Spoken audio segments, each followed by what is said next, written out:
Hey folks, filmmaker Trent Duncan here, and thanks for checking out my online film school bootcamp. These are the basic fundamentals you're going to need to know when it comes to creating your own script, directing your own film, cinematography and lighting basics, and of course, pre- and post-production essentials. These are all skills that I've learned shooting hundreds of projects over many years. So sit back and enjoy. Hey there, welcome to the screenwriting portion of our film school bootcamp. I'm Trent Duncan. Many filmmakers don't invest the proper time and education into learning how to create a functional Hollywood story that can draw and capture an audience's attention. A good script is a solid foundation needed to produce a successful short film. Today we're going to talk a little bit about the fundamentals involved in writing a screenplay and some of the tips on how you can tailor it to your low-budget film. First, I'd like to touch on screenwriting software. It's not necessary, but it definitely helps in creating that professional-looking script. In order to create your script, you need to build your story. It all starts with that idea. Now, there's no right or wrong way to be creative, and there's no one process that works for everybody. You can build from storylines, boy meets girl, zombie apocalypse, whatever you'd like. You can build from a character. If you have a certain character that you're thinking of or that you like, you can build a story around that individual. You can also use underlying ideas, images, or dialogue to create your story and build that. Next, you want to expand on it. Once you get your story going, and your scenes together, you can write them down on index cards, or you can make an outline, which is my personal favorite. Some people write a treatment, which is a small paragraph or a story about your story. Some use a journal from the point of view of either the main character or from themselves as a filmmaker. You can also use tape recorders as well to document your ideas. And finally, write about what you know. One of my favorite hobbies is surfing, so I could write a surfing story if I like because I know a lot about the different boards and what they do, the waves, the characters and stuff that's involved in surfing. I'm not too knowledgeable on snowboarding, so I wouldn't want to write too much of a story about snowboarding, unless I did research about it. So, write about what you know, unless you're willing to do the research. Now we're going to talk about the 3-act structure, which is in every good film that you'll see. The first act is the setup. This is where you catch the audience's attention. You tell them the vital information needed to get the story started. Main characters, the problem, the location, genre, story, the catalyst. All that stuff is involved in the first act. For example, a chase scene at the beginning where a detective is going after a bad guy. You draw the audience in with an action scene, and you're also showing the audience the main character's skill set of what he does and how good he is at doing that.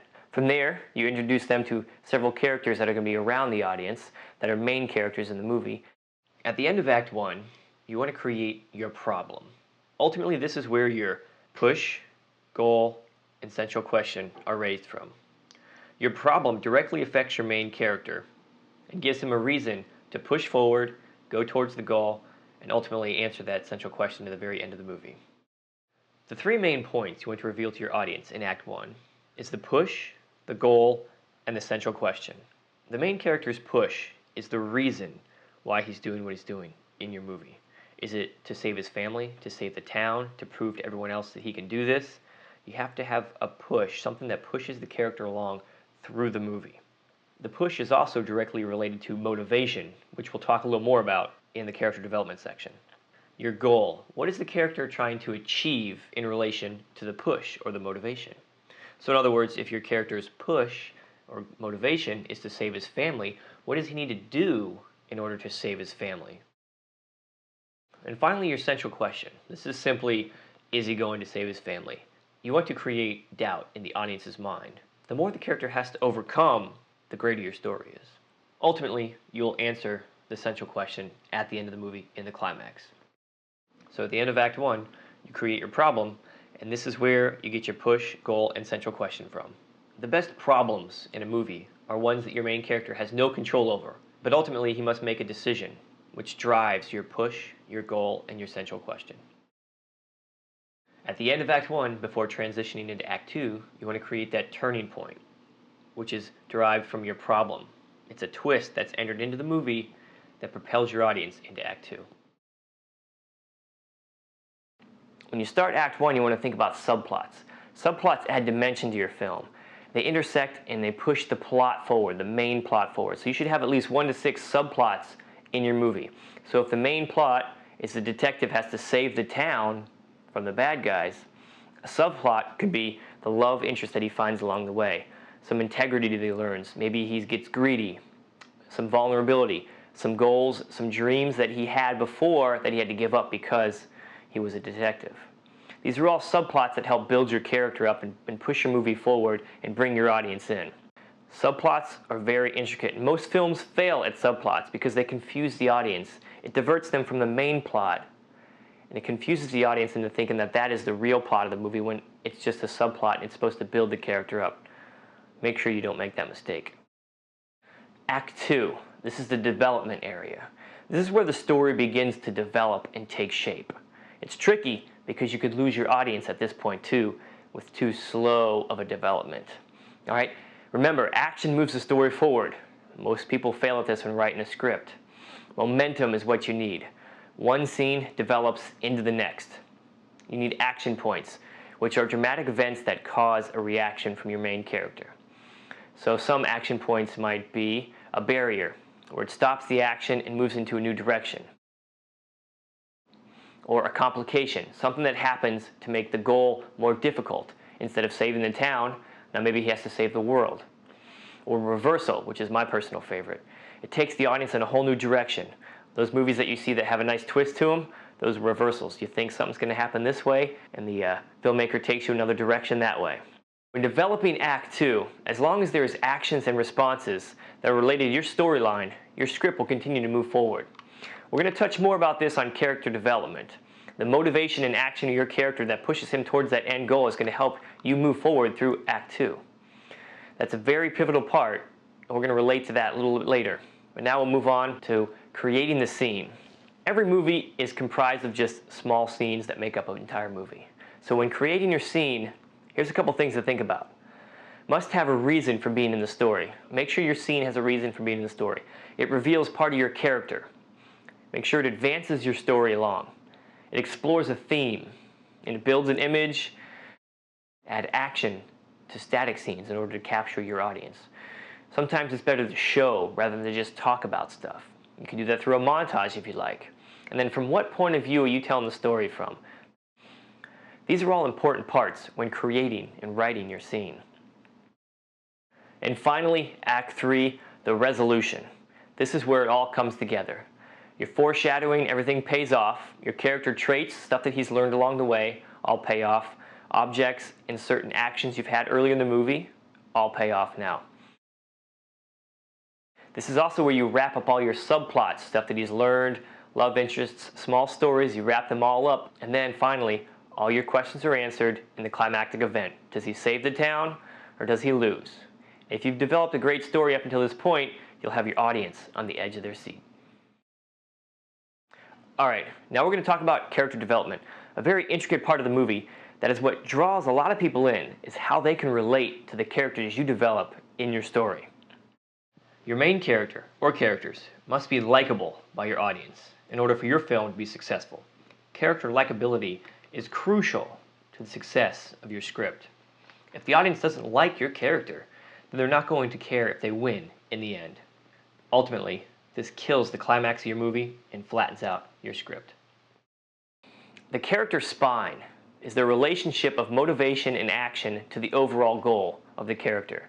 What's the character's motivation and their action related to the overall goal? Motivation pushes the character deeper into the story. Why is he doing that?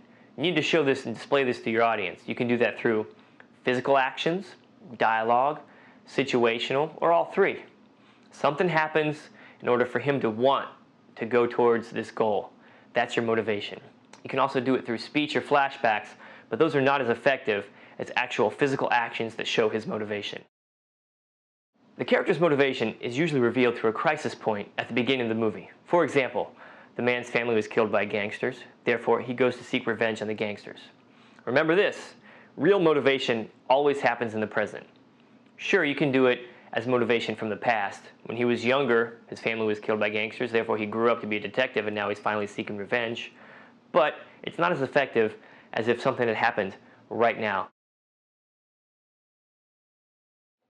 Moving on to action. A character must take specific actions in pursuit of the goal. The stronger the actions, the stronger the character.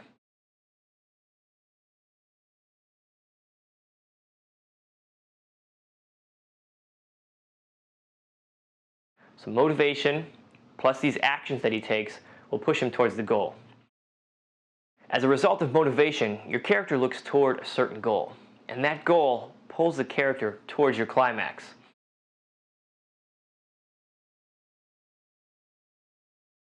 What's at stake? Convince your audience. That is where most people fail.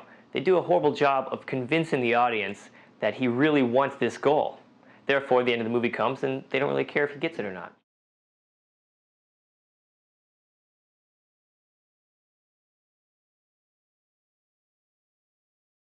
The goal brings the protagonist, the good guy, in conflict with the antagonist, the bad guy. The good guy is going to save the town because the bad guy wants to blow up the town. That brings them together, which moves us into our next part, which is conflict between the characters. Conflict is the key ingredient in any dramatic form. Motivation, action, and goal, that all creates the conflict. Express it in strong visual and emotional terms. Use one conflict from the beginning of the film to the end, and then smaller conflicts throughout the movie. For example, there's inner conflict. Someone is unsure of themselves. They project that outward towards other people. If they have an insecurity, make sure they argue with somebody about something. Or if they get annoyed, they blow up on somebody and yell at them. That's conflict between two people, and it expresses their inner conflict. Situational conflict is also kind of the same. The goals of the antagonist and protagonist. Situations conflict together, so they argue or fight or action happens in order to push the movie along. Societal conflict, which involves groups, government, country, gangs, family, etc. Have your main character interact with these individuals and create conflict, which also involves action and also moves your story along. Then there's cosmic conflict, which involves God or the devil, and just project those problems of God and devil onto humanity. Finally, the transformational arc. Now, your main character doesn't necessarily have to have the transformational arc, but it's always good to have at least one character in your film with a transformational arc. For example, at least one character is changed by the story. They receive help to change from influences of the story or other characters around. For example, if your character doesn't believe in God, throughout the movie his decisions to dictate the fact that he doesn't believe in God. But at the end of the movie, maybe he sees something that shows that there is a God and that he now believes. So there's your transformational arc for your character.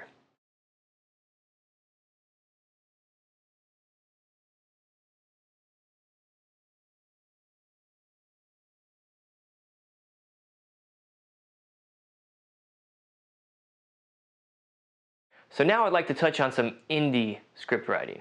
If you're like me, you write your own movies that you're going to shoot. So make sure what you write is actually possible and that you can actually do it.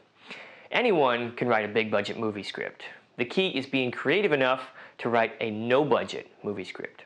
Know your strengths and weaknesses before you begin. For example, what locations do you have access to? Write scenes around available locations that you have access to. What type of characters can you create? Costumes, wardrobes, without actually spending a whole lot of money. What special effects do you have or that you can do in post-production? Answering these questions will help you create a very successful low-budget script. A lot of times you'll see movies with conversations inside moving cars. Now that's tricky, but why don't you make a conversation after the car parked or stopped somewhere? Just as effective, they're still inside the car, except it's a whole lot easier. Another example would be a guy meeting a girl in a grocery store. Sometimes it's tough to film inside a grocery store, so maybe he meets her out in the grocery store parking lot.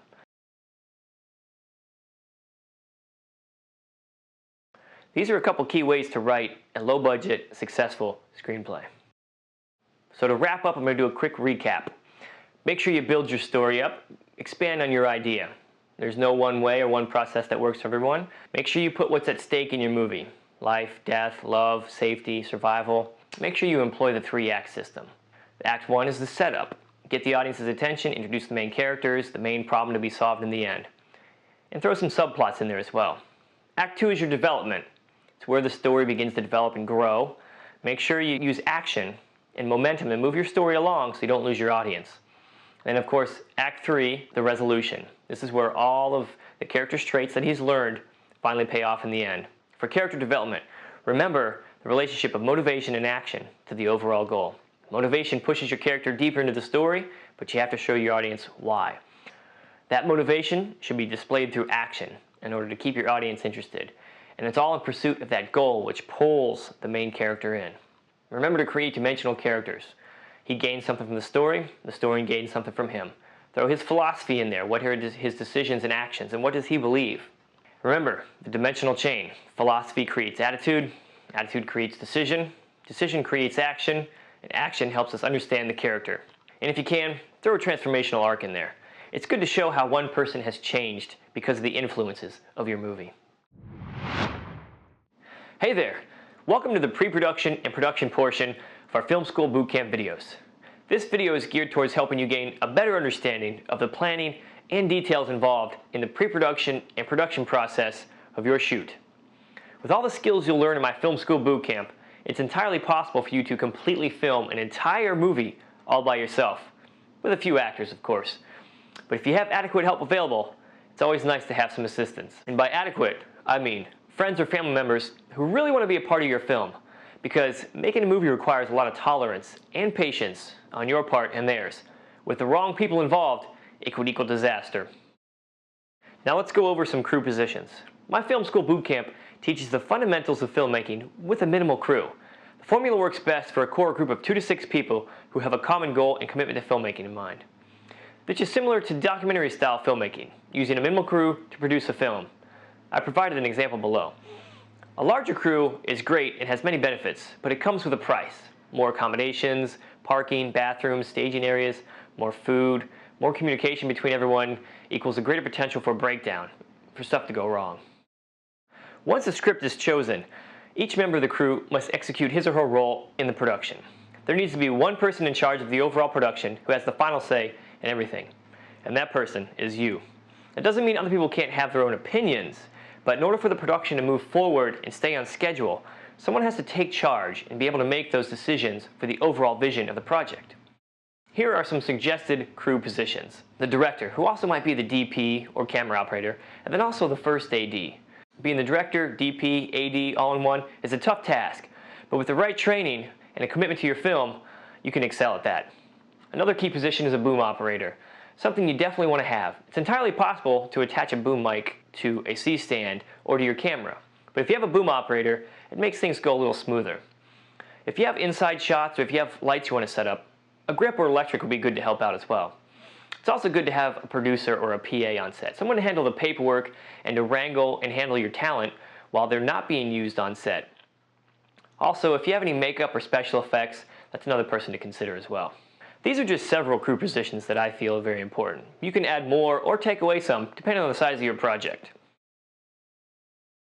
Let's talk a little bit about scheduling. The director creates a shot list, and we'll talk more about that in the director video. But the script needs to be broken down to schedule the shoot. The availability of your actors and your location is the biggest concern. Build your schedule around them. Ultimately, you want to block your schedule by locations. Film all your scenes at each location consecutively. Even if it's out of order from the script, you don't want to have to come back to a location because a lot can change. Your crew size will also dictate a lot at each location. How many people, equipment, and vehicles can the location handle? We'll talk more about that in the directing video as well. The complexity of each scene will also determine your time at each location. Complex shots and setups, as well as large crew, will need more time. Here are a few of the quickest shots to execute. Handheld. Using your camera handheld is the fastest way to move from scene to scene and to shoot all of your footage. Next would be a tripod. It slows you down a little bit to have a camera on a tripod, but it's still a little quicker than perhaps, say, having a dolly or a slider. And then a jib arm, as well as inside a moving vehicle, gets a little tricky. So if you don't have a lot of time at each location, the fastest way to get in and out is going handheld. Personally, I mostly use handheld when shooting. It allows me to move very fast and cover a lot of ground. When I schedule my movies, I plan on shooting everything handheld, and then I schedule certain shots in there on a slider or a dolly to help add to the mood of that scene. Know your speed and schedule accordingly. If you've never shot anything before, I suggest you do a test and shoot a 2-page dialogue scene as well as a 1-page action scene. Therefore, you can gauge your performance and speed and schedule accordingly. I'm going to touch quickly on contracts. It's good to get in the habit of signing contracts between you and your actors and your locations, just in case later down the road an opportunity for distribution or money gain comes from your film. let's talk a little bit about the budget of a film. Even though this course is designed to produce a film with a limited budget, I want to talk to you about some possible costs. Upfront money and back-end money are two things you're going to run into. First, upfront money. This includes food for your cast and crew. Most films schedule a 12-hour day, and after 6 hours they eat lunch. And if everyone's working for free, the least you can do is feed them lunch, especially on a 12 to 14-hour day. Any kind of props that you might run into that you need for your film, something to consider for cost, as well as makeup or special effects that you're going to use for each scene. There's also a possibility of location fees. And it's entirely up to you if you want to pay someone to film at their location, because ultimately you should be able to find one for free. But if that happens, it's up to you to decide whether you want to film there or not. And if they do charge you, make sure you definitely get a contract for that. Your actors and crew, you should be able to find for free. Just make sure you feed them while they're working for you. And a free copy of the movie wouldn't hurt either, especially when you're all finished. Then there's back-end money. DVD production is one cost you might run into. How many DVDs do you want to produce when your film's all finished? Cases, DVD covers, these are all things you need to think about when producing your film. Film festivals, they can range anywhere from free to $80 per festival, and that can get a little pricey, so schedule that accordingly as well. Also think about flyers, posters, advertisements, anything for film festivals or conventions that you're possibly planning on attending. Alright, let's talk a little bit about casting. You got your script, maybe some locations, and now you want to fill it with characters. Post a character breakdown on a casting website, or perhaps even Craigslist. Include the title of your project, the role, requirements, and a brief description of the character. Don't put too much information out there, especially on Craigslist, because you never know who's watching. I've posted an example below, and we're going to go over one right here. Trent Duncan Productions is casting for an upcoming horror film to be produced later this month. It's a non-paid gig, but compensation will be in the credits of the film, a DVD and video file for your acting reel. The character of Lucy, female, thin, petite, Caucasian, or African American or Asian. She's an optimistic woman with soft, caring features. Lucy is the film's protagonist, the older sister of Holly. Lucy knows about Holly's nightmares and is very protective and supportive of her. Lucy is very optimistic in her views, but often struggles with an inner pessimistic voice. Please send a headshot and resume to your email before a specific date. We will contact you to schedule an audition time. Now, the reason you want to put a limited info in there is because there's a lot of good actors out there, but there's also a lot of bad ones as well. And you don't want one of them coming to crash your party. Now, when you get email responses to your casting call, you want to go through all the responses and email rejection letters to those who don't fit the part that you're looking for. I provided an example below for your use. Now, for those who do fit, give them more information on the project. I've also provided an example for you as well on that. Now, here's an example of what not to do. I found this on a casting website. It reads, "Hi, we are a visionary production company. We are a brand new production company looking for actress for a few project short films that we are starting to shoot this Saturday, casting for the role. Now, if you are looking to build your resume, we are the perfect people to contact. Like I said, we are brand new, don't have the capital to pay up front, but if the short film does well, you will get a cut of the pie. When you email us, please send us a contact number to reach you as well as a photo of you. Thank you. We are excited to shoot this Saturday and need you to be the star. Also, we are a company that does not do any adult XXX films." Not too professional, a little corny. A lot of people are going to see this. The more professional you sound, the better chance you have of getting a professional actor. I usually audition 4 to 6 actors for each role. Depending on your responses, you may want to do more or you may want to do less. Sometimes I even audition more than what is needed. Therefore, I have future actors at my disposal that I've already met and auditioned, so I know what roles they would fit best in. For those actors you invited to an audition, I provided an example below of what you should email them. Make sure you include the date and time of the audition, the character they're reading for, a copy of the script, and the sides. The sides is a brief dialogue scene that you would like them to read for their character at the audition. They should have this fairly memorized by the time they arrive. They can also read from more than one character if you'd like. And make sure you ask for email confirmation that they're going to be there. That way you can schedule folks accordingly. You don't want to invite everybody to an open casting call. That's a little unprofessional. Schedule them in blocks to come in. If they're not able to make a certain time, then you can reschedule or rearrange it. Usually 15 minutes is plenty of time for them to come in. You can meet them, talk a little bit about the short film, and for them to read their scene and make an impression on you. Now, after casting, any rejections, make sure you send them an email thanking them for their time, but that they don't actually fit the role you're looking for right now. I've actually provided an example of that below. as well. Let's touch a little bit on the audition location. A good location could be a library, a school, or even a local business. Probably not your home unless it's your friends that you're auditioning. If you meet somebody on Craigslist and you invite them to your home, that seems a little bit sketchy. Just put yourself in their shoes for just a moment. At your audition location, make sure there's no distractions. You want them to perform their best, and you want to look professional as well, too. Make sure you're confident in your script and your movie. This is their first impression of you, and no one wants to work for a filmmaker who doesn't believe in his or her project. Now I'm going to touch a little bit on the tech scout. The tech scout is where the crew scouts each location as the director describes his or her vision for the film at that location. If you have a couple of people and you're filming for a couple of days, this might be a good thing to do. That way everyone's on the same page. Now, some considerations at each location. The size. Is it adequate for the camera and actors to move around? How big of a crew can you use at that location? What props can you use at that location? And what do you actually need to bring? Some locations might let you use all their stuff, others might not want you to touch or move anything. Lighting. What kind of light does the location offer? What kind of lights do you have to bring? Where are the power sources for the lights, and are you allowed to use them? Because remember, lights equal electricity, which also equals money. Also think about sound. Are there any trains, planes, an airport nearby perhaps? An echo inside the room? Do they have central AC? Because you're going to want to turn that off when you're filming, and that also means it's going to get hot inside. Some production considerations include parking, equipment, bathrooms are a big one, wardrobe and makeup, changing areas, staging areas, etc. These are all things to consider when doing a tech scout and filming at a location.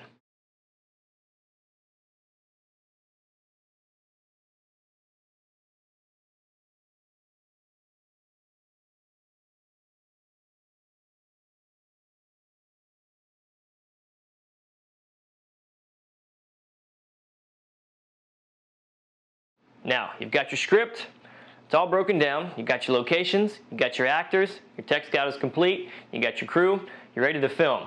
Now, I provided a call sheet for you. That shows the scenes that are being shot for the day, actors and crew involved, call times for each person, and any contact information. It's good to do a call sheet for each day you're filming, because each day is different, therefore that's an information sheet for everyone to have in case they have any questions. Always provide maps for each location as well. Don't assume somebody knows where it's going to be at. It's good to print something out and also write out directions as well. We'll talk more about set etiquette in the directing and cinematography videos. But for the production side, make sure you respect each location. Clean up trash and leave it in better shape than when you arrived. Because remember, you don't want to burn any bridges.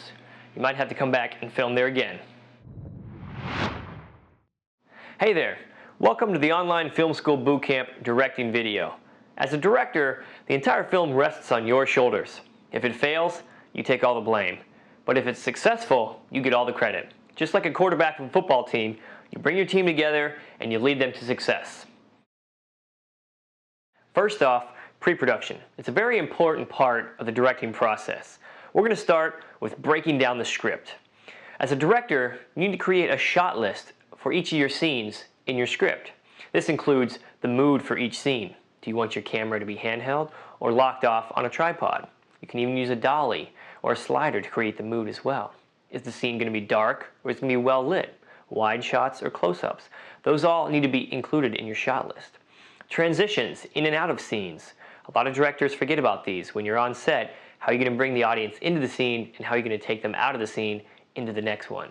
Camera movements. If you're going to be handheld, locked off, a slider, or a dolly, make sure you know what you're capable of doing for that location. Framing. We're going to go over a little bit more of this later on in the video, but just know if you want a close-up, medium shot, or wide shot for your coverage. A money shot or a vital scene. Most movies have money shots. It's a scene or a part in the movie that takes a little more effort than the rest of it. It might be a fight scene or an action scene or a dialogue scene where the camera just continuously follows the characters around without cutting. That's a money shot. It takes a lot more effort to put that scene together and do it all in one shot than it would if you were to break it up into small shots. Something to think about for your film. When breaking your script down, you also want to get a feel for your characters, the relationship to one another, emotional and physical. That's going to help you with your framing and your shots and how each character is going to play off of each other in the movie. Alright, know what you're looking for from each character and from each actor that plays the character. Know how to relay that information to the actors in casting and then later on set.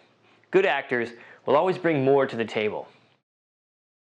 When you're finished breaking down your script, as a director, you want to communicate with all the departments involved. Wardrobe, makeup, props, locations, especially wardrobe and props.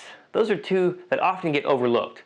Make sure your characters and your actors have the proper clothing they need for each scene, and it actually matches what the mood is in the film. Also, for props.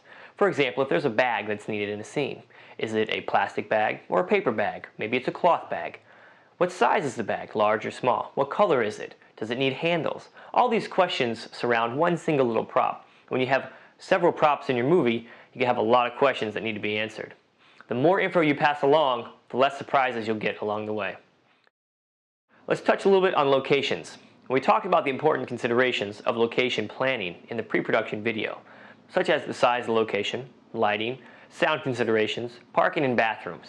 I personally like to write my scripts around locations that are already available to me. It helps me visualize the scene, and I know what I'm capable of doing when planning the shot. The next portion I'd like to talk about will be casting. We talked a little bit about casting in the pre-production video, such as picking a good location, like a library, a school, or a local business, but not your home, especially if you're auditioning actors from the internet and you're meeting them for the first time. And also, make sure there's no distractions. When meeting actors for the first time, be confident and be professional. This is your first impression of them.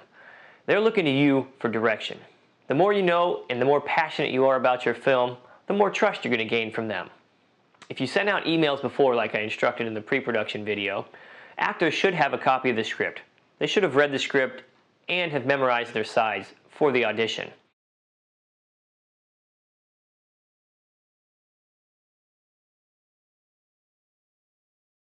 Let the actors do their own interpretation of the character, and then correct them if you feel it's necessary. You never know, they might surprise you. So to recap casting real quick, the actors come in, greet them, talk a little bit about the production, about the movie, where you see it going, what your vision is a little bit. Don't spend too much time talking about it, just a little bit. You don't want to seem too cocky and overwhelmed, and you don't want to bore them, because they're eager to get started and show you what they can do as well. After talking a little bit, go ahead and let the actors act out that scene. Give them a little bit of direction afterwards, and let them act it again. That way you can see how well they respond to your direction. If anything changes, if they stay the same, you'll know how good of an actor they are. After it's all said and done, go ahead and email the actors that didn't make it and thank them for their time. I have copies of all this paperwork in the pre-production video side. Now after you've found the right cast members, you want to go ahead and have a read-through with them and the other cast members and work on the scenes and their character. You can do this a couple of ways. You can have a group read-through where all the actors come sit down and you read through the entire short film or the movie and go over a little bit of the scenes and some of the direction that you want with them. And then also, it's good to work with them individually as well on their character, answer any questions that they might have. But remember, if they're working for free, don't overwhelm them with too much pre-production. Usually it takes one meeting to kind of get the characters down and read over the script, and then they're good to go. Making sure you go over your characters with your actors before you get on set is a good way to alleviate some problems. Of course, there's always going to be minor tweaks and changes when you get on set, but you want to do as much work beforehand as possible to make it easier on the day of filming. Okay, so that includes the pre-production part for directing. Let's go ahead and summarize real quick. Make sure you break down the script, create a shot list for you, and some other key individuals involved that might need that, such as the first AD and some production assistants that are helping out as well. This will help you plan out your schedule for each location. Get a feel for the characters, that way you know how to relay that to your actors when they play them. In your casting sessions, make sure you're professional and confident. Let them do their own impersonation of the character, and then direct them a little bit. See how well they take that direction. They should have come prepared, having read the script and their sides. Having them memorized as well, too, is also a good way to tell if the actor is serious about the role. Make sure you email your actors that didn't make it so you don't burn any bridges. You never know, they might work for you in the future. And finally, go over your characters with your actors before you get on set. That way they know what to expect of you, and you know what to expect of them come time to film. Now we're going to move on to your role as a director on set. Alright, this is your time to shine, so don't hesitate and be confident. Everyone is looking to you for direction. You're the only one who has the overall picture of the production in mind, so don't stray from your creation or your idea. Everyone else's job there is to support you. Don't be afraid to say no and make judgment calls. A lot of people will have some good input, and just because you say no Doesn't mean it's a bad idea, it just means it might not work for this certain production at this certain time. A good crew knows their role and is proactive in their efforts if given enough information ahead of time. Once everyone shows up on set, get them all organized and on the same page. They should already be informed of what scenes they're shooting first due to the call sheet, which I touched on in the pre-production video. There's examples of some that I provided as well. That call sheet should tell everyone what scenes they'll be filming today, so they should all be prepared. Once everyone is together, we're going to start with a rehearsal. You want to rehearse so that everyone is on the same page and they know what to expect from you as well as you from them. Gather all the individuals involved in the scene, cast and crew. Describe what takes place in that scene. Then, direct the actors and let them do a rehearsal. After rehearsal, let the actors remain in for a moment and answer any crew questions, such as lighting and props involved, what will and what won't be on camera. Then, the actors will leave the area, and if needed, the crew can have a certain amount of time to light the scene and prepare the props or whatever is needed in that scene. The actors will come back in, and then you can go ahead and shoot your scene. It's important to keep in mind when you're on set, you're going to be wearing multiple hats. Of course, you're going to be the director, which everyone looks to for the final answers on the project, but you'll also be the assistant director, helping keep everyone on schedule and move the production forward. The AD is always thinking ahead at the next shot and the next scene. You also might be the camera operator or the DP, thinking about lighting setups, camera movements, exposure, depth of field. We'll touch more about those on the cinematography video, but just be aware, these are all things you're going to need to focus on throughout your day of filming. In this next part, we're going to talk a little bit about working with your actors on set. Now, you want to make sure you communicate with your actors. This is probably the biggest fault with inexperienced directors that I've noticed. They don't communicate fully what is needed to their actor to complete that scene. Make sure they know all actions and movements in and out of the scene. Don't assume they can read your mind. Actors are willing to give you their best for a strong, confident director who knows his or her vision. The actors should also have a majority of the lines memorized ahead of time. They should also know the character ahead of time as well. Of course, you'll work with them on that, but just there's going to be some minor tweaks on set. Real quick, let's talk a little bit about blocking and movement. These are basic things that any semi-experienced actor should already know. There are 1, 2, and 3 points, T-marks, landing points, etc. These are points that begin and end the actor's movement in and out of the scene. For example, they might start the scene in their 1, and then throughout the scene they'll move to the 2. And at the end of the scene, they'll be in their 3. 1, 2, and 3. These also help the director of photography with focus points as well, too.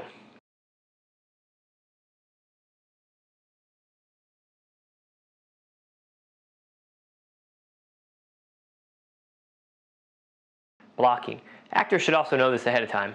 You can do some minor tweaking on set, but for the most part, they want to open their shoulders and their body to the camera. It fills more of the screen. There's some minor exceptions, of course, for artistic shots. But for example, an actor should open themselves up to the camera. If you're onto the side of them, of course this is a cool profile shot, but if that's not needed or an artistic shot is not involved, they should be able to open up to the camera a little bit so you can see more of their body and it fills more of the frame. They can talk to the other person, but they can also reference this side more than they can this way, away from the camera. It just helps to get the characters and the audience involved in what's going on in the scene. As a director, you should know what framing you're going to want on each scene. This should be in the shot list, but of course there's going to be minor tweaks when you get on set. You might think something looks better this way or that way. Things always change once you get on set. Some things to think about. Do you want to be a close-up for that line? Or do you want to be a wide shot? How about movement, or do you want it to be static? Push, a pull. All these are things to think about when framing an actor for certain lines or certain situations. All this coverage should be planned out in the shot list, with of course minor tweaks on the day of filming. Your shot list should have this all planned out. Master shots, individual coverage shots, inserts. You can always do more if time permits. But make sure you get more than you need, because you never know when you'll use it in editing. We're going to talk a little bit more about framing, the 180-degree rule, insert shots, in the cinematography video. So those are your basic tools you're going to need for directing on set. For each scene, you just repeat the process over and over again, all day long, until you got your movie. Let's go ahead and finish up with wrapping up your project. Most film crews shoot for 12 hours a day, with a lunch break after about 6 hours. You can shoot less if you want, that's up to you. But if you want to shoot more, that's up to your crew. Make sure, be nice and ask. They're out there working for you, most likely for free. Going over 12 hours usually requires a second meal, but isn't always needed. It's nice to show that gesture though. When an actor has finished their role in the movie, make sure you give them an applause too. It's always nice, and they always feel welcome and wanted, especially since they're working for free. And make sure you give ample time to clean up the location and always return it in better condition than when you arrived. On these small independent productions, you're more than likely going to be the editor as well too. Editing is a way to finally craft your vision even further. We'll go over more tricks and techniques in the editing video. But for now, that concludes the directing video. Here's a recap. For pre-production, make sure you break down the script. Include your shot list so you're more prepared when you go on set and know what to do. Make sure you also get a feel for your characters so you know how to relay that to your actors. Communicate with all your departments on what is needed for props, wardrobe, makeup, locations, etc. As far as casting, make sure you're confident and professional when you meet your actors for the first time. They should come prepared, so let them do their interpretation of the character, because you never know, they might surprise you. As far as production, being on set, this is your time to shine, so don't hesitate and be confident. Everyone is looking to you for direction. You're the only one with the overall picture and goal of that production, so don't stray from it. When it's time to film, you want to make sure you want to do a rehearsal with everyone, so they're all on the same page. Don't assume anyone knows what's going on inside your brain. You're going to be busy wearing multiple hats, such as assistant director, camera operator, DP, so just keep in mind, it's going to be a long day for you. When working with your actors, make sure you communicate all the actions and movements in and out of each scene. Don't assume they can read your mind either. You want them to accurately portray your vision on screen, and to do so, they need you to communicate properly with them. Actors are willing to give their best, just as long as you tell them what it is. Actors should know basic blocking and movement, but it's good for you to know too as well. That way you're both on the same page when rehearsing a scene. Framing the shot. Make sure you know what you want. Close up, medium, wide. You'll have these in your shot list, but things can always change on the day of filming. When you wrap up, make sure to clean up your location better than you returned it. You never know if you're going to need it again. Don't burn those bridges. Hey there. Welcome to the cinematography portion of the Online Film School Bootcamp. This one gets a little long, so keep your head on your shoulders. Stay frosty. As a cinematographer, the entire picture quality rests on your shoulders. Today's cameras make it easier than ever to create magnificent works of art. But a good camera will only get you so far. It's your responsibility to help create the entire mood of the film and capture the overall vision. Even though you may be the director and cinematographer, I'm teaching this video as if they're two separate people. That way, you can get an understanding of how they work together. Choosing your camera. With the advancement in today's technology, you're able to capture high-quality video without the need for expensive equipment. There are several good quality, high-definition consumer camcorders, well within everyone's price range. For several of my films, I've used the Canon Vixia, a small prosumer camera. But let me go over a couple features you want to look for when choosing a camcorder. Menu ease of access is extremely important when choosing a camera. You should be able to pick up a camera, comprehend, and glide through the menu system. If you can't, you may want to move on to another brand or different type of camera. Most prosumer cameras have quick access menus for these important features that I'm about to touch on. Exposure refers to the amount of light that's entering into your camera. You can increase or decrease this to lighten or darken your scene. You might have to quickly change the exposure before or even during a shoot, especially if you're shooting outside and the light changes. Make sure you can easily access this quickly. White balance is a good feature to have access to. A lot of cameras might white balance on their own, but if you can white balance yourself, you're able to manipulate the color tones of your picture. Ultimately, it's good to just do a general white balance because you can always control the colors later on in post. That way you're not committed to one thing or another. The focus of a camera. Ultimately, a camera will have an auto and manual focus that you can toggle back and forth between. Autofocus is where the camera focuses for you on the subject it thinks you're trying to capture. This can be good, but also can be frustrating at times. It's good to be able to toggle back and forth between that and a manual focus, which allows you the freedom to control the creativity of the shot. But having a large focus ring around the camera lens is definitely preferred. The different frame rates are 24p, 30, and 60i. Ultimately, 24p is the standard, but I like using 30 frames per second. Whichever camera you have, shoot some test footage of each frame rate and see which one yields the best results for your camera. Most HD camcorders that you buy nowadays capture the footage in 1920 by 1080 HD, so you shouldn't have to worry about too much there. Just double check and make sure that's what they capture your frames in. Now, interlace versus progressive scan is a tricky topic among video frame rates. I've included a helpful link to explain this a little more in detail, listed below. SD cards, or secure digital cards, are the way to go, there's no doubt about it. Most digital camcorders only offer SD cards nowadays. They make it easier for you to shoot footage, dump it on your computer, and then erase all the footage and start over when you're done. Just make sure you have a backup SD card, and make sure there's always one with your camera. There's nothing worse than showing up on set or showing up for a shoot. You got your camera, all your equipment ready, but you don't have a card that captures the footage. It comes in handy when you have SD card space on your camera as well. That way you'll always know you'll always have room in your camera to capture footage. All right, now that I've talked a little bit about the basic camera functions and what to look for in a camera, let's go into cinematography and the basic rules and techniques that you're going to be using while out in the field. I'll cover some lighting setups in the lighting and grip video, but for now, this just focuses on camera stuff. Now, composition is how elements are arranged on screen. Everything in your frame is composed in one way or another. This is your chance to show your cinematic skill set and create a visually stimulating on-screen image. Now, this is the rule of thirds. Divide your screen into thirds, horizontally and vertically. Decide where you want to position your subject, or how certain objects are arranged or portrayed on screen. How much foreground or background you want. How much space do you want around your subject? What kind of symmetry are you going to go for? These are all questions to ask yourself when composing a shot. You can even use composition to play off the mood of your scene or your characters. For example, depending upon how the mood of your character or scene plays will depend on the composition of your scene, being symmetrical or unbalanced. Here are some video examples from some movies I did on composition.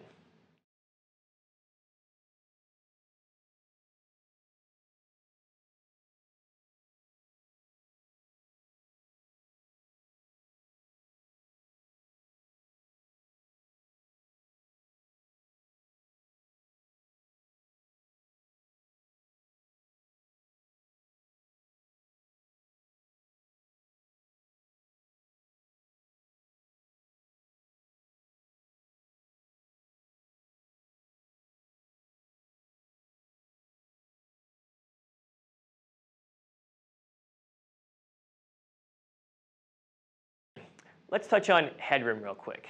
This is very important because the wrong framing on a character can distract your audience from the intention of the scene. This is how I like to describe headroom. Picture yourself sitting across from someone at a table. The frame is your eyesight. The majority of your attention is on the objects directly in your foreground, leading all the way up to the top of the individual's head across from you. Rarely do you ever pay attention to what's above and beyond the individual's head. This is how you should approach framing. The top of your frame is just above the individual's head. And the bottom of your frame, well, that will be dictated by the type of shot you're doing. Close up, medium, medium wide, etc. Here's a close-up example on headroom. Notice how I've cut off the top of my head and left a little space below my jawline. This is proper framing for a close-up shot. Here's improper framing. Notice how my whole head is evenly placed inside the frame. Sure, it's even, but it's uncomfortable and awkward. People's natural eye line is looking directly in your eyes and the foreground leading up to your eyes. Therefore, leaving some space below the chin and cutting off the top of the head is proper framing. All right, character blocking, movement, focus points, landing points, as it pertains to a cinematographer. Now, as an actor, the 1, 2, 3, etc., these are landing points that we went over in the directing video. These help guide actors through a scene, but they're also important for the camera operator as well. In this video, we'll refer to them as focus points because they assist the camera operator with keeping the subject in focus as they move throughout the scene. When preparing a scene, you can ask the actor to stand in his 1, 2, or 3 for the purpose of preparing your frame and focus for the action in the scene. This way, everyone is on the same page when the director yells action. Here's a quick example of that. Yes. No, you will not be disappointed. Fantastic. Okay. Great. Okay, thanks so much. Bye-bye.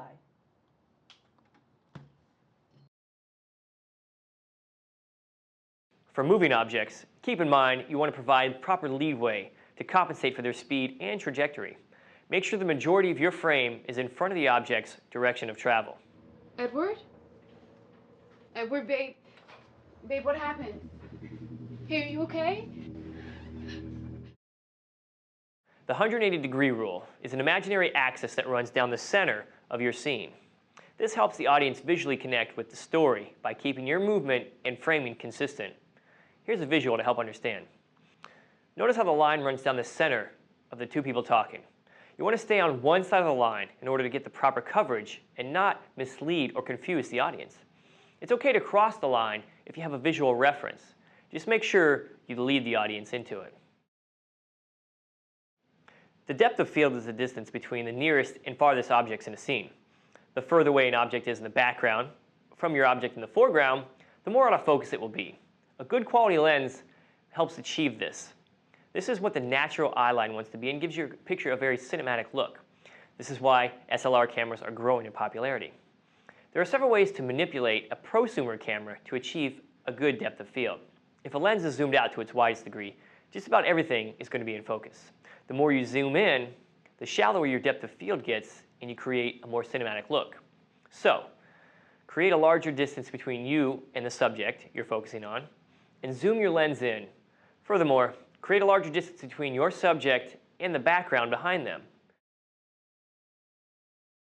Okay, we've talked a little bit about framing in the directing video, but as a cinematographer, this is your chance to get a little creative and suggest a few things, such as placing objects in front of the camera to deliberately distort the frame.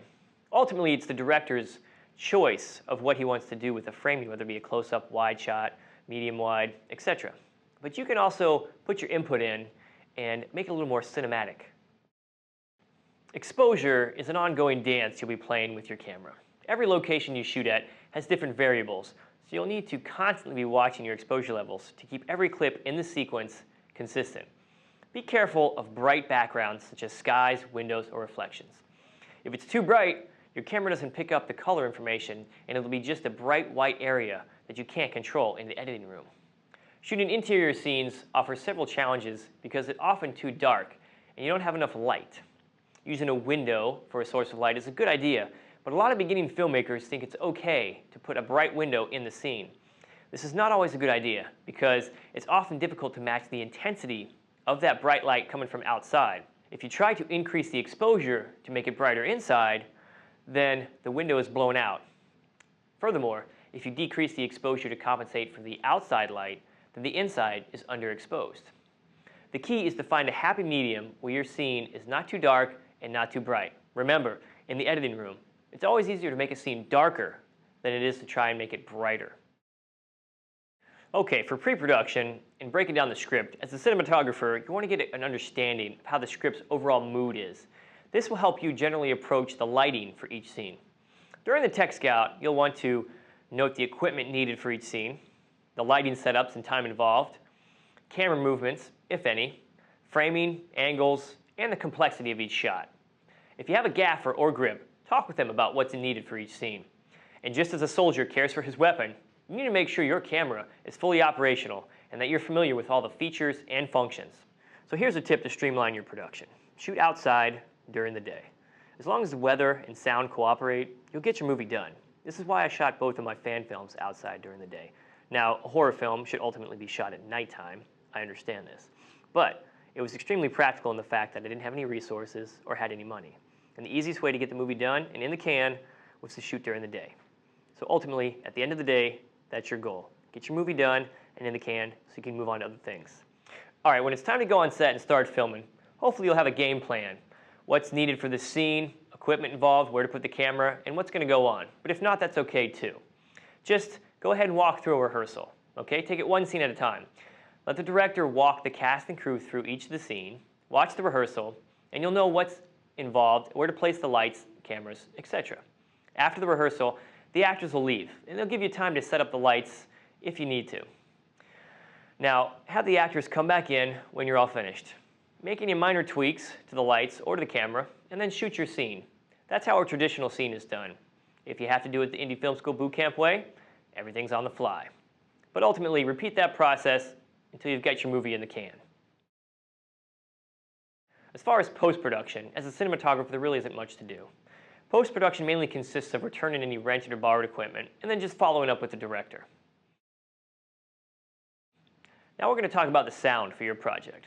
Sound has always been a vital aspect of any production, but it's easily the most overlooked detail in independent filmmaking.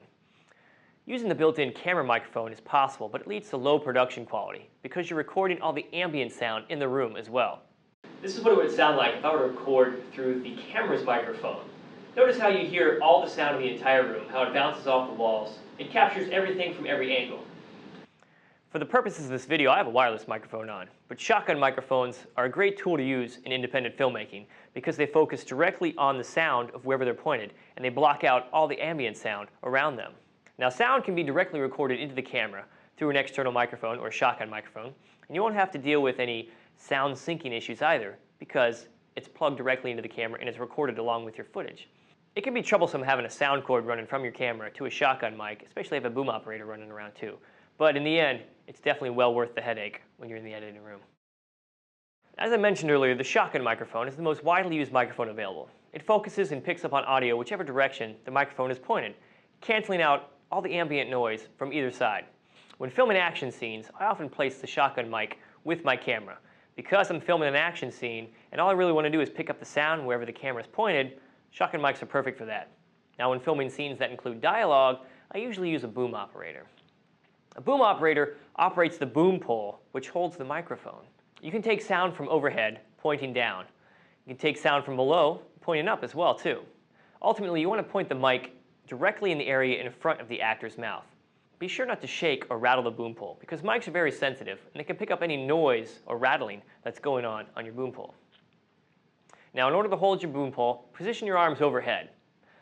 Balance the weight of the pole to ease the stress on your muscles. Make sure you're in a comfortable position because you might be there for a couple minutes during the dialogue scene. It can get a little strenuous.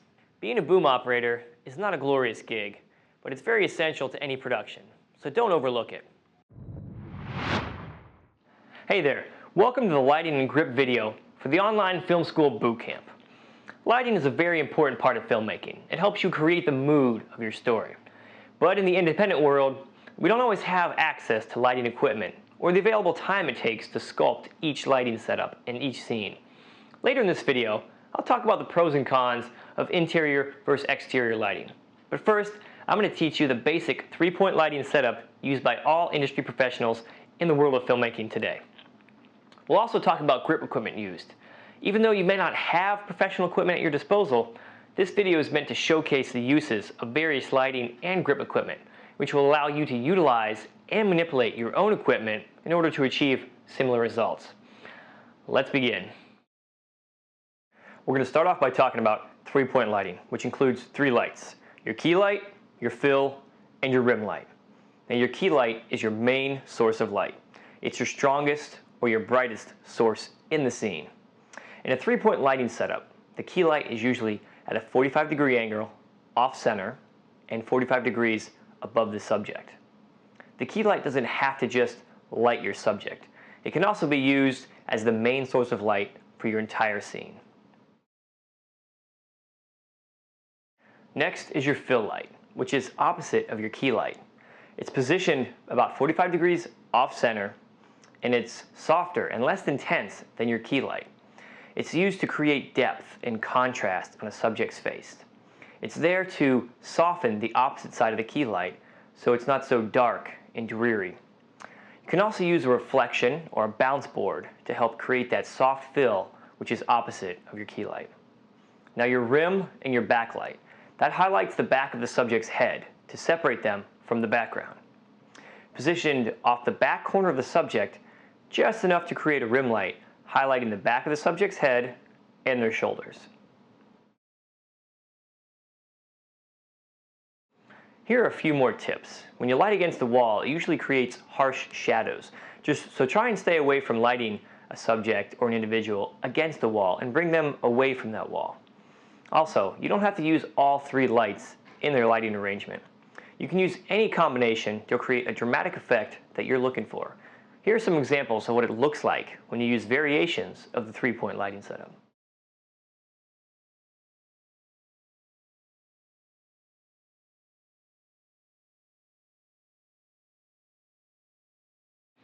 Some other lighting techniques you can use. From above or below, these create dark shadows for a more evil and sinister look. Maybe from the side, it creates a two-faced look, so you have one dark side and one light side. Behind them, you can use a silhouette, which is a very dramatic reveal of an individual. A practical is a light that is in the scene, such as a lamp or a street light, etc. It's usually used to help light the scene in some way or another, but it doesn't always have to. Diffusion. You can use diffusion to soften the light on subjects or to help lower the intensity of a light. Gels can also be used to change the color of the light and create a certain mood as well. The most popular gels are orange for morning sun or tungsten lights, and then blue for nighttime look or also a daylight look. Bouncing. Bouncing the light can also be used to decrease the intensity of the light and also soften it as well. Or if you need to fill a certain room or an area, bouncing is a good way to do that. Dimmers are also a good way to help control the intensity of a light. You should have 2 or 3 dimmers on hand just to help you out. Black wrap or aluminum foil works just as good. It's a good way to shape your light and manipulate certain things in case you want a light to shine on a specific object or a certain area. Let's start with talking about the pros of shooting an exterior day scene. You don't need any lighting setups. You can use the sun as your key light, and it's really a good fill as well too. The shade is more preferable to the hard light because it casts more of a soft glow on individuals' faces as opposed to directly in the sun is a little hard. Now keep in mind the position of the sun at 9 o'clock in the morning is going to be different than it is at 12 o'clock, 4 o'clock in the afternoon, or even magic hour when the sun's about to go down. Now, some of the cons of shooting an exterior day scene are you might have some sound issues. Those are usually the biggest problem you're going to encounter. Planes flying over by, cars driving by, dogs barking, things in the neighborhood. Anything that you might encounter outside is going to be a sound issue. Just keep that in mind when shooting at your location. You also want to think about the movement of the sun. It can be a little tricky, but if you plan out your day, it can work for you. Also take into consideration the clouds moving by. Clouds can shade your sun and mess with the continuity of your film. Also, shooting outside, you can encounter some bad weather. That's probably the worst con of them all. For an exterior night shot, you're probably going to need some lighting setups. You're also going to have sound issues as well too. It's a little harder to shoot exterior night shots, but if you're really determined to do it, you can do it. It's also good if you want to steal a city location too. It's usually bright inside the city, and if you're filming on the sidewalk with a small crew and a small camera, usually no one's going to stop you. Now, filming inside in the interior. Some of the pros would be you have control over the entire scene, meaning you can manipulate the lighting setup however you like, and it's not going to change unless you change something. That's a big advantage to have. And you usually have no sound issues as well too. That's also a huge advantage. Now, some of the cons. You don't have the same issues as you would with exterior lighting, but you also sacrifice time. It takes time to put those lighting setups together and to manipulate that scene.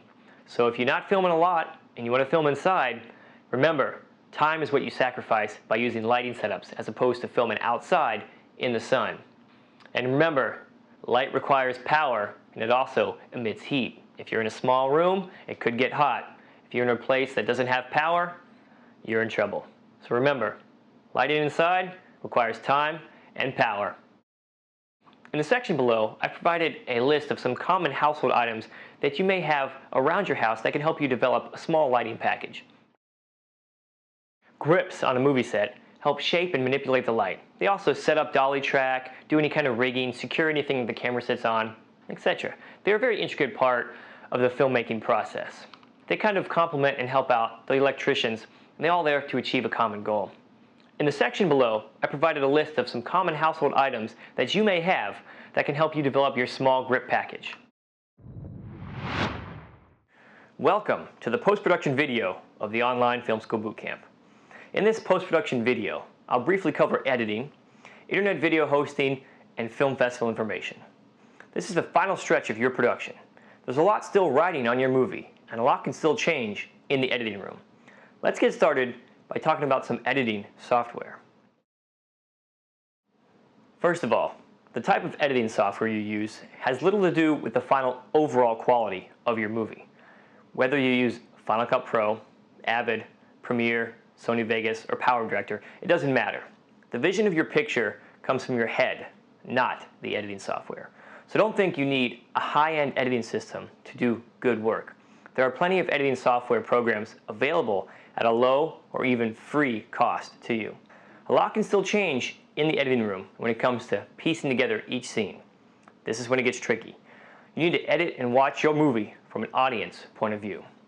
Many times, something may sound good when you're writing it in the script, but when it's shot, it doesn't hold its value or benefit the overall goal of the film. The biggest downfall of filmmakers is that they don't want to cut any of the footage out of the final film. They feel they need to include everything. This isn't always the case and can be extremely hard to do.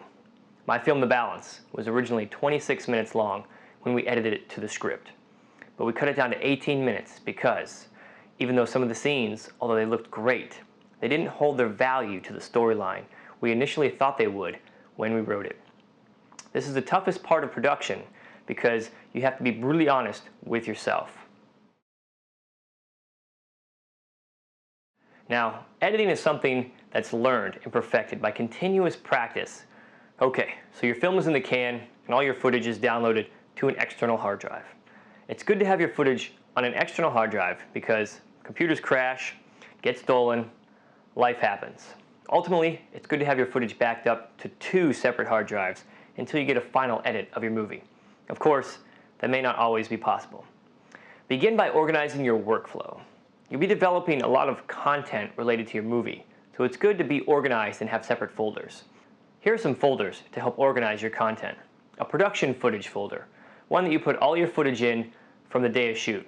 Behind the scenes footage. Pictures to include marketing pictures, screen grabs, posters, any behind the scenes pictures you take that day.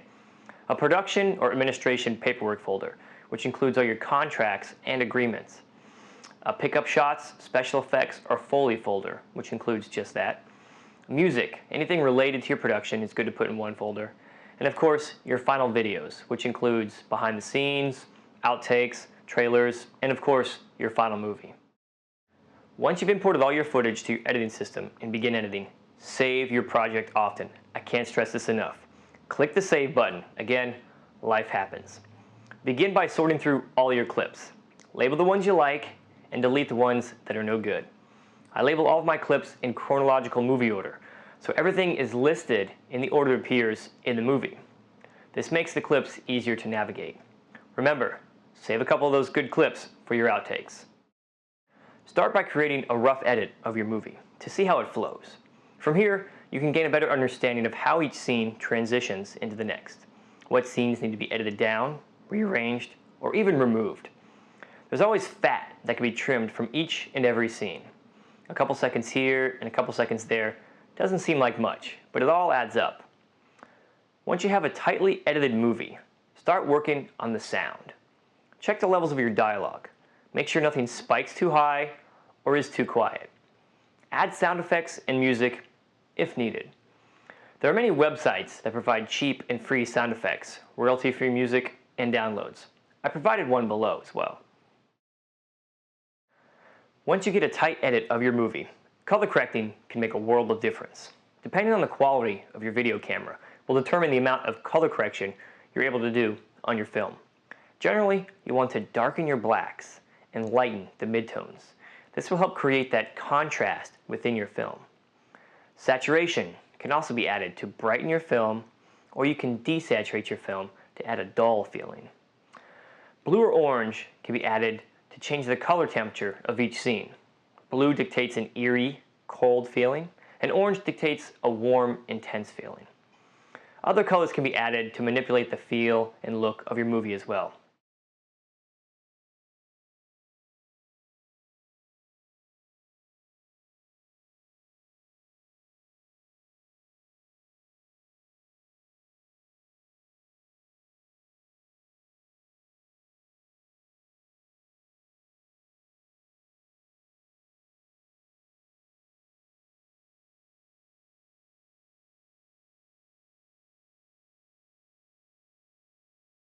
Ultimately, you should know what look you're going for and what your capabilities are before you shoot your film. Once you have a final edit of your movie, export a master of your film in the largest format possible to retain its original quality. Anything with 720 lines of resolution or higher is considered HD. A lot of people export in 1080, which is perfectly fine. Just keep in mind, DVDs are 480 lines of resolution, so DVDs are standard definition. Anything you export to video hosting sites should be at least 720 lines of resolution to retain that HD quality. Film festivals are another great way to share your film with the filmmaking community. Festivals can be free to enter or can cost up to $80 per festival. Include a press packet with information from your film to each festival. You should start by entering into festivals that are in your hometown so you can attend and get a feel for the atmosphere of a festival and what to expect as a filmmaker. Thanks for watching my online film school bootcamp. I hope this content helped you in some way prepare for your next film or even help you decide to become a filmmaker yourself. Remember, these are just the fundamental basics, and there's a ton of content online and available to you.